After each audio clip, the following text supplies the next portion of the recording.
These are 9 families that are struggling. This is a state that is hurt by the fact that 9 people innocently were killed.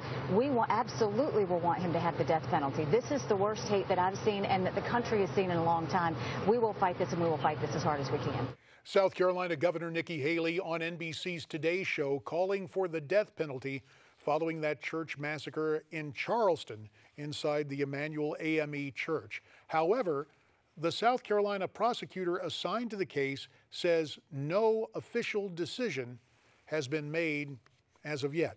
Let's bring in our panel for more. Joining me here at the anchor desk, criminal defense attorney Michelle Suskauer, and Skyping in from San Diego, California, it's attorney Wendy Patrick.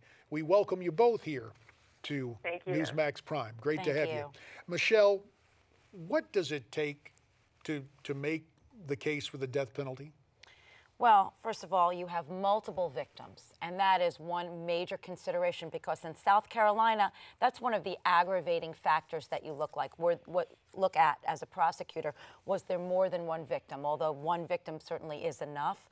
And you look at the surrounding case. How did it happen? How was it? Of course, every murder is horrific. This was done in a church during a prayer session, multiple victims, 9 victims. It's significant. So, and certainly public perception, they're going to be looking, although that shouldn't be the only reason, but certainly because this was so horrific and so such a political hot potato, this seems like this is where it's going to go, even though the prosecutor hasn't made that decision. Not only has the prosecutor not made that official decision, Michelle, but Wendy, we saw our new Attorney General, Loretta Lynch, the other day come out and talk about a hate crime on the federal books and federal government action, Department of Justice action. Now, obviously, Governor Haley, if she had her druthers, would like to keep the case exclusively in South Carolina. But is there a chance we will see the feds enter into this under that whole notion of a hate crime? Well, there are cases where we see exactly that, and the Oklahoma bombing is one of them. While it's true that South Carolina doesn't have explicitly a hate crime law, they're, by the way, one of only a handful of states that don't, that's not to say that it isn't proper statewide prosecution. For example, the fact that it was motivated by hate, clearly, because that's what the evidence from Mr. Roof himself shows, notwithstanding everything that he had out on Facebook. They could still use that as an aggravant. They could use it both at the conviction side and then at the death penalty phase, should it go that way, which is where a lot of people see it going. There could be a concurrent federal prosecution that does have a hate crime. But, you know, given all of the circumstances and the egregious nature of what happened here, we don't know whether we need all of that in order to achieve justice here, although it is possible, as you say.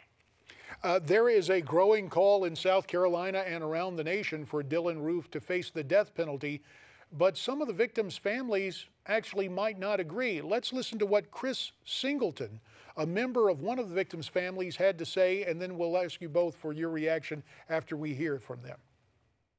We already forgive him for what he's done, and there's nothing but love from our side of the family. Michelle, do the feelings of the victims' families matter? Certainly they do matter, but ultimately the call is from the prosecutor. But that is something that they have to take into consideration. But we have 9 families. That's just one family. And I think overridingly, if you have every other family or most of the families wanting this, that's the way that it's going to go. Wendy, you have prosecuted hate crimes in the past. And a lot of us hear the whole notion of hate crimes, and we listen to the precedent you offered earlier about perhaps a simultaneous trial, one at the state level, the other at the federal level. But what really constitutes a hate crime, and why did the Attorney General come out so quickly with her statements the other day? There is a lot of public misconception about what a hate crime is. Many people say all crimes are motivated by hate. A hate crime has to be motivated by the victim's membership in a protected class, whether it's race, gender, nationality, sexual orientation. That has to be a motivating factor. And the evidence in this case, especially from Mr. Roof himself, demonstrates that. Now, the way that intersects with this idea of the death penalty, this is a dance, a delicate balance between grace and justice. Sure, you heard from some of the families of the victims. They are very forgiving Christians, and they're forgiving Mr. Roof. But the rest of the community as well is also looking at this case as in terms of youth matters. What he did is absolutely despicable, and everybody believes that he will at least be qualified to be prosecuted for the death penalty. But that is also something that's going to factor into this analysis. How did he get self-radicalized at 21 years old to the extent that he would go out and do something like this? So both the hate crime aspect of it and the fact that that it is death penalty eligible are going to factor into what charges are ultimately filed. Michelle Suskauer and Wendy Patrick, we thank you both for your expertise. We will be asking you back, I'm sure, in the days to come as we monitor what goes on in South Carolina. You heard what the two attorneys had to say. Now we want to hear from you.